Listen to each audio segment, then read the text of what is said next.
समुद्र की चमचमाती लहरों के नीचे शोना समुद्र नाम की एक जलपरी रहती थी, जिसका दिल इतना दयालु था जितना विशाल समुद्र था।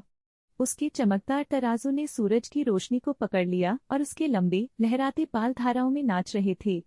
लेकिन शोना सिर्फ खूबसूरत ही नहीं थी, वह अविश्वसनीय रूप से मददगार भी थी। एक धूप भरी दोपहर में टिनी नाम का एक छोटा कछुआ तेज ज्वार के विरुद्ध तैरने के लिए संघर्ष कर रहा था। जैसे जैसे वह अपने मूंगा चट्टान वाले घर से दूर और दूर बहता गया, उसकी बड़ी गोल आंखों में आंसू आ गए। शोना ने उसे देखा और जानती थी कि उसे मदद करनी होगी। अपनी पूंछ के एक शक्तिशाली झटके के साथ वह टिनी की ओर तैर गई।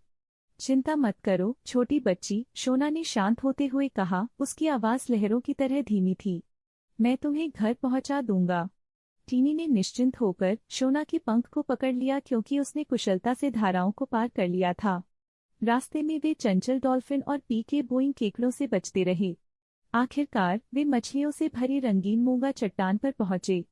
धन्यवाद शोना समुद्र, टिनी चिल्लाया, उसकी आवाज कृतज्ञता से भरी थी। आप एक जीवन रक्षक हैं। शोना मुस्कुराई। उसने जवाब दिया, दूसरों की मदद करना मेरी सबसे बड़ी खुशी है।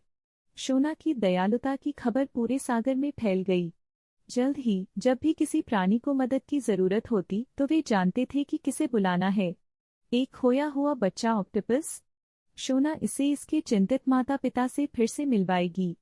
एक उलझा हुआ समुद्री घोड़ा। शोना उसे धीरे से सुलझाने के लिए अपनी फुर्तीली उंगलियों का उपयोग करेगी। उसकी दयालुता एक प्रकाश स्तंभ की तरह थी, जो पानी के नीचे की दुनिया को रोशन कर रही थी। एक तूफानी दिन, समुद्र के ऊपर भयंकर तूफान उठा। लहरें बेतहाशा टकरा रही थीं, अपने रास्ते में आने वाली हर चीज को उलट पलट कर रख रही थीं। रोहन नाम के एक युवा लड़के को ले जा रही एक छोटी नाव तूफान में फंस गई थी। रोहन डरकर मस्तूल से चिपक गया, क्योंकि नाव किसी खिलौने की तरह इधर उधर घूम रही थी। अचानक शोन मंथन के पानी से बाहर आ गया। उसने रोहन का डरा हुआ चेहरा देखा और समझ गई कि उसे कार्रवाई करनी होगी। अपनी पूरी ताकत के साथ उसने नाव को मूंगा चट्टानों की एक अंगूठी द्वारा संरक्षित एक शांत खाड़ी की ओर धकेल दिया। एक बार सुरक्षित होने पर रोहन ने नाव के किनारे से झांककर देखा और शोना की झिलमिलाती पूंछ लहरों में गायब हो गई। धन्यवाद, वह चिल्लाया, उसकी आवाज आश्चर्य से भर गई। हालांकि वह शोना को नहीं देख सका, लेकिन वह जानता था कि एक दयालु आत्मा ने उसे बचा लिया है। उस दिन से शोना समुद्र एक किंवदंती बन गया। वह एक अनुस्मारक थी कि दयालुता का सबसे छोटा कार्य भी बड़ा प्रभाव डाल सकता है और दूसरों की मदद करने से सबसे बड़ी खुशी मिलती है। उनकी कहानी लहरों के माध्यम से गूंजती है, जिससे समुद्र के सभी प्राणियों को शोना समुद्र की तरह दयालु और मददगार बनने की प्रेरणा मिलती है।